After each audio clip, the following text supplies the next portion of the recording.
Hello friends, welcome back to your very own channel, आपका अपना channel army lover में, जिसमें हम लोगों ने एक नई सीरीज शुरू की है इंग्लिश के लिए, इंग्लिश ग्रामर के लिए।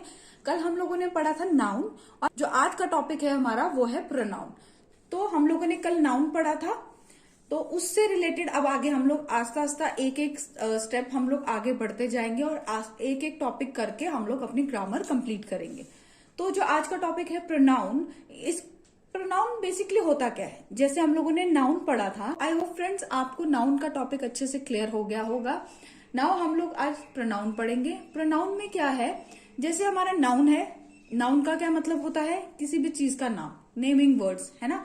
तो वैसे ही प्रोनाउन है, पहला हम लोग प्रोनाउन के नाम से ही उसका मतलब निकलता है। जैसे है प्रोनाउन, प्रोनाउन मतलब नाउन की जगह पे। ओके, तो हम इसकी डेफिनेशन पढ़ लेते हैं पहले। A pronoun is a word that is used in place of noun, मतलब वो वर्ड्स जो हम लोग नाउन की जगह पे यूज करते हैं।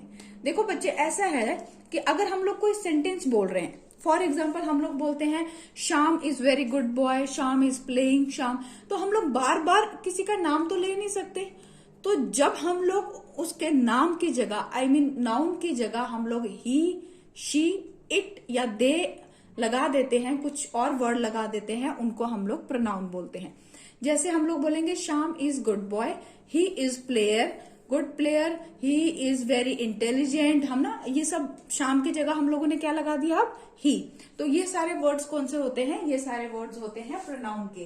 जैसे लड़कों के लिए ही, लड़कियों के लिए शी, किसी चीज के लिए इट, बहुत सारे होंगे तो दे, है ना।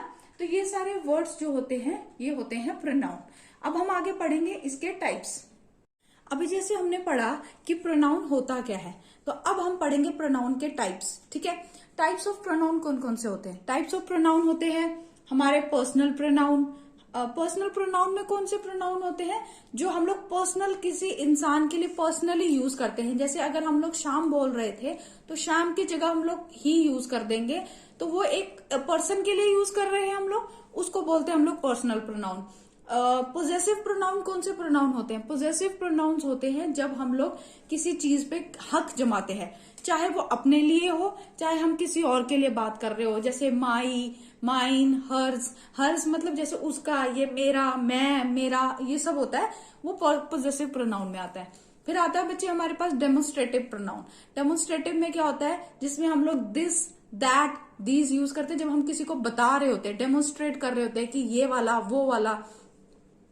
फिर आता है इंटेरोगेटिव। इंटेरोगेटिव प्रोनाउन में क्या होता है कि हम लोग उसको क्वेश्चन करते हैं। इंटेरोगेशन से ही आपको पता चल जाएगा कि किसी को क्वेश्चन करना, जिसमें हम लोग what, which, where, they, where, why, ये सब यूज करते हैं। फिर आता है हमारे पास रिलेटिव प्रोनाउन। रिलेटिव प्रोनाउन में क्या होता है? हम लोग यूज करते हैं who, that, which. Relative pronoun होता है जो हमारे दो सेंटेंस को जोड़ने के लिए बीच में हम लोग जो एक प्रोनाउन लगाते हैं। जैसे हम लोग बोले I know that girl who is standing there, हम उस लड़की को जानते हैं जो वहां पे खड़ी है। तो हु ने क्या काम किया? दो सेंटेंस को जोड़ने का। रिफ्लेक्सिव प्रोनाउन क्या होते हैं? जिसमें सेल्फ लग जाता है बच्चे लास्ट में, him self, my self, it self. ठीक है, वो सारे जिनके पीछे सेल्फ लग जाए वो सारे वर्ड्स रिफ्लेक्सिव प्रोनाउन के अंडर आते हैं। अब जो हम सबसे पहली टाइप पढ़ने जा रहे हैं वो है पर्सनल प्रोनाउन, जिसको मैं थोड़ा डिटेल में आपको बताऊंगी कि पर्सनल प्रोनाउन को किस तरीके से यूज किया जाता है विद एग्जांपल्स। अब जैसे ये एक एग्जांपल हमने लिखी है, व्हेन अनीता, अनीता यहाँ पे क्या है? नाउन। ठीक है, when Anita enter the house, Anita ने हाउस के अंदर एंटर किया, शी लुक्ड हैप्पी। हमने अब अनीता का नाम दोबारा नहीं लिया, तो हम लोगों ने अनीता की जगह क्या यूज कर लिया? प्रोनाउन। तो कौन सा प्रोनाउन यूज किया हमने? शी। तो ये होता है प्रोनाउन, पर्सनल प्रोनाउन। जब हम किसी पर्सन के नाम की जगह हम लोग pronoun word he, she, it use कर देते हैं, उसको बोलते हैं हम लोग पर्सनल प्रोनाउन। अब देखो, एक तो ये तो हो गया पर्सन वाला। अब इट कहाँ यूज होता है? इट होता है किसी चीज के लिए यूज, तो किसी थिंग के लिए यूज। तो वहां पे देखो, जैसे एक एग्जांपल हमने अभी लिखी है, आई लव म्यूजिक। म्यूजिक क्या हो गया हमारे पास यहाँ पे? Noun. It makes me happy, तो ये क्या करता है? म्यूजिक की जगह हम लोगों ने क्या लगा दिया? इट। तो किसी थिंग की जगह, किसी चीज की जगह हम लोग इट लगाते हैं। किसी नाम की जगह अगर वो बॉय है तो उसकी जगह हम लोग ही लगाएंगे, अगर वो गर्ल है तो उसकी जगह हम लोग शी लगाएंगे। तो ये होता है हमारा पर्सनल प्रोनाउन। अब हम लोग करते हैं सेकंड जो है हमारा, वो है पोजेसिव प्रोनाउन। पोजेसिव प्रोनाउन जो है ये एक पर्सनल प्रोनाउन का पार्ट है। कैसे है ये? क्योंकि ये पोजेसिवनेस जब हम लोग बोलते हैं, हम लोग किसी चीज पे जब अपना हक जमाते हैं उसको बोलते हैं पोजेसिव। तो पोजेसिव प्रोनाउन में क्या होगा, जब हम लोग किसी चीज पे अपना हक जमाएंगे या हम लोग बोलेंगे ये चीज मेरी है, ये उसकी है, तो जब ये सारे वर्ड्स होते हैं इसको हम लोग पोजेसिव प्रोनाउन में लिखते हैं। तो अभी मैं आपको 2-3 एग्जांपल्स और बताती हूँ इसकी। अभी देखो, अभी मैंने एक एग्जांपल लिखी है, this is a blue car, this is my car. ये कार ब्लू है, ये मेरी कार है। इसको हम लोग जब पोजेसिव प्रोनाउन में चेंज करेंगे तो हम इसको कैसे लिखेंगे? माई क्या हो गया? मेरा। जब हम लोग ऐसे वर्ड यूज करते हैं, तेरा, मेरा, उसका, ये सारे वर्ड्स किस में आते हैं? पोजेसिव प्रोनाउन में। अभी इसको हम लोग चेंज करके कैसे लिख रहे हैं? This blue car is mine.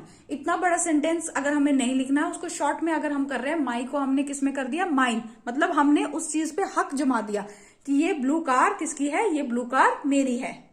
अभी देखो, जो सेकंड एग्जांपल हमारे पास है वो है, I don't have my book. मेरे पास मेरी बुक नहीं थी। She lent me hers. उसने मुझे अपनी बुक दे दी। तो उसने ये सब उसका, शी लेंट मी हर्स, उसने अपनी दे दी। मतलब उसने उस बुक पे हक जमाया कि ये बुक उसकी है, ये बुक मेरी नहीं है, मेरे पास मेरी बुक्स नहीं थी। तो जो ऐसे वर्ड्स होते हैं जिसपे हम लोग हक जमाते हैं उसको हम लोग बोलते हैं पोजेसिव प्रोनाउन। देखो बच्चे, अब जैसे अब हमारे पास डेमोन्स्ट्रेटिव प्रोनाउन आता है। अब हमारे पास आता है डेमोन्स्ट्रेटिव प्रोनाउन, जो हमारा आता है थर्ड टाइप ऑफ प्रोनाउन। इसमें क्या होता है, हम लोग पॉइंट आउट करते हैं नाउन को। हम लोग नाउन के बारे में, जिस नाउन के बारे में बात कर रहे हैं उसको हम लोग पॉइंट आउट करते हैं। कौन से वर्ड से? जैसे मैंने आपको पीछे बताया, दिस, दैट, दीज, है ना। तो जैसे एक एग्जाम्पल है हमारे पास, this belongs to mister Shekhawat. तो हमने पॉइंट आउट किया है किसके साथ? दिस के साथ, कि ये चीज जो आपकी है, ये आपके पास है, ये किसको बिलोंग करती है, ये किसकी चीज है? मिस्टर शिखावत की। तो हम लोगों ने किससे पॉइंट आउट किया? दिस। एक मेरी बात याद रखना, कोई चीज जो पास में पड़ी होती है उसके लिए हम लोग दिस यूज करते हैं, जो हमसे थोड़ी दूर होती है उसके लिए हम लोग दैट यूज करते हैं। जैसे ये देखो बच्चे, that is my book which is in your hand. ये मेरी बुक है जो तुम्हारे हाथ में है। तो वो बुक मेरी है जो तुम्हारे हाथ में है। तो हमने किससे पॉइंट आउट किया इसको? हमने इसको पॉइंट आउट किया दैट के साथ। जो अभी जो ऐसे वर्ड्स होते हैं जिससे हमें पता चलता है कि हम नाउन की बात कर रहे हैं। कौन से नाउन की? जो दिस, दैट, अगर बहुत सारी चीजें होंगी तो दीज, है ना। तो इन सब चीजों को हम लोग, जो जिससे हमें पता चलता है कि हम किसके बारे में बात कर रहे हैं, कौन से नाउन के बारे में बात कर रहे हैं, कौन सी चीज के बारे में बात कर रहे हैं, उसको हम लोग बोलते हैं डेमोन्स्ट्रेटिव प्रोनाउन। अब देखो बच्चे, जो हमारा फोर्थ टाइप आता है वो आता है हमारे पास इंटेरोगेटिव प्रोनाउन। इंटेरोगेटिव प्रोनाउन कौन सा प्रोनाउन होता है बच्चे? इंटेरोगेटिव प्रोनाउन वो वाला प्रोनाउन होता है जिसमें हम किसी को क्वेश्चन पूछते हैं, है ना। जैसे टू आस्क क्वेश्चंस। हम लोग इंटेरोगेटिव प्रोनाउन में क्या करते हैं? किसी को क्वेश्चन पूछते हैं। जैसे एग्जांपल है हमारे पास, हुज पेंसिल्स आर दीज। मैंने आपको एक चीज बताई थी पीछे कि कोई चीज पास में होती है, अगर वो सिंगल है तो उसके लिए हम लोग दिस यूज करते हैं। अगर कोई दूर है तो हम उसके लिए दैट यूज करते हैं। तो अगर कोई चीज हमारे पास ज्यादा है तो उसके लिए हम लोग दीज यूज करते हैं, और अगर वो चीज पास में है तो उसके लिए हम लोग क्या यूज करते हैं? दीज। और अगर कोई चीज हमारे से दूर है उसके लिए हम लोग यूज करते हैं दोज। अभी देखो, एक एग्जांपल है हमारे पास, हुज पेंसिल्स आर दीज। तो हम लोगों ने क्वेश्चन पूछा है किसकी, हुज मतलब किसकी पेंसिल है ये। और सेकंड एग्जांपल है हमारे पास, तो who was running in the corridors. Corridors में कौन भाग रहा था? तो हु क्या हुआ? कौन। Who was running in the corridors, corridors में कौन भाग रहा था। ये हमारा एक इंटेरोगेशन का इंटेरोगेटिव प्रोनाउन है। जब हम किसी को क्वेश्चन पूछते हैं तो वो प्रोनाउन हमारा आता है इंटेरोगेशन में। आई होप स्टूडेंट्स आपको अभी तक समझ आ रही होगी। किसी भी बच्चे को कोई भी डाउट होगा वो मुझे कमेंट करके पूछ सकता है। आई होप आपको नाउन वाली वीडियो भी पसंद आई होगी। और जो बच्चे नए हैं इस वीडियो में, नए हैं, पहली बार देख रहे हैं, जो बच्चे पहली बार देख रहे हैं वो प्लीज इसको चैनल को सब्सक्राइब करें, शेयर करें ज्यादा से ज्यादा, ताकि जिन बच्चों को थोड़ा भी प्रॉब्लम हो वो इससे सीख सकें। अब जो नेक्स्ट टाइप हम लोग करने जा रहे हैं वो है हमारी रिलेटिव प्रोनाउन।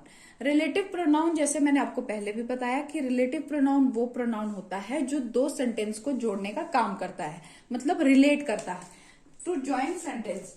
अभी देखो, this is the man who was asking about the file, तो दिस इज द मैन एक सेंटेंस हुआ, आस्किंग अबाउट द फाइल एक सेंटेंस हुआ, तो सेंटेंस को किसने जोड़ा? हु ने, है ना। तो ये हो गया हमारा रिलेटिव प्रोनाउन। एक और एग्जांपल देखते हैं हम लोग। दिस इज द गर्ल, ये वो लड़की है, एक सेंटेंस हो गया। Who helped the blind man, जिसने ब्लाइंड मैन की हेल्प की, तो कौन से हु से ज्वाइंट हो गया ये, है ना। तो अभी एक और एग्जांपल लिखते हैं बच्चे। अब देखो, जो हमारे पास एक और एग्जांपल है, the girl whose dog was lost is standing there, जो लड़की जिसका डॉग गुम हो गया था वो वहां पे खड़ी है। तो हमारे को इस सेंटेंस को ज्वाइन किसने किया? हमारे सेंटेंस को हुज ने। तो जो ऐसे वर्ड्स होते हैं जो दो सेंटेंस को ज्वाइन करते हैं उनको हम लोग बोलते हैं रिलेटिव प्रोनाउन। अब देखो बच्चे, जो हमारे पास लास्ट टाइप है प्रोनाउन की वो है रिफ्लेक्सिव प्रोनाउन। जैसे मैंने आपको पहले बताया, रिफ्लेक्सिव प्रोनाउन में क्या होता है, हमारे पास लास्ट में सेल्फ लग जाता है। प्रोनाउन वर्ड जो होते हैं उनके साथ लास्ट में सेल्फ लग जाता है। आपको मैं इसको एग्जाम्पल्स के साथ बताती हूँ। ही हर्ट हिमसेल्फ वाइल प्लेइंग, उसने खुद को, हिमसेल्फ में क्या हुआ? खुद को हर्ट कर लिया, चोट लगा ली खेलते समय। एक और एग्जाम्पल अब हमारे पास है, वो है it washed it self with fresh water, वो खुद फ्रेश वाटर से धुल गया। इट सेल्फ खुद से धुल गया। I brought a nice dress for my self, अपने लिए मैंने क्या किया? एक अच्छी ड्रेस खुद लाई, अपने लिए मैंने एक अच्छी ड्रेस लाई है। तो जहां पे हमारे पास सेल्फ लग जाता है वो हमारे रिफ्लेक्सिव प्रोनाउन में आते हैं। आई होप फ्रेंड्स आपको ये सब समझ आ रहा होगा। जिस भी बच्चे को कहीं पे भी कोई डाउट है वो एक बार कमेंट करके जरूर पूछेगा, क्योंकि जितना आप पूछोगे उतना मुझे अच्छा लगेगा कि आपको समझ आ रहा है। इस चैनल पे नए हैं और जिन्होंने पहली बार वीडियो प्ले की है वो प्लीज सब्सक्राइब कीजिए, लाइक कीजिए और ज्यादा से ज्यादा इस चैनल को शेयर कीजिए। Thank you.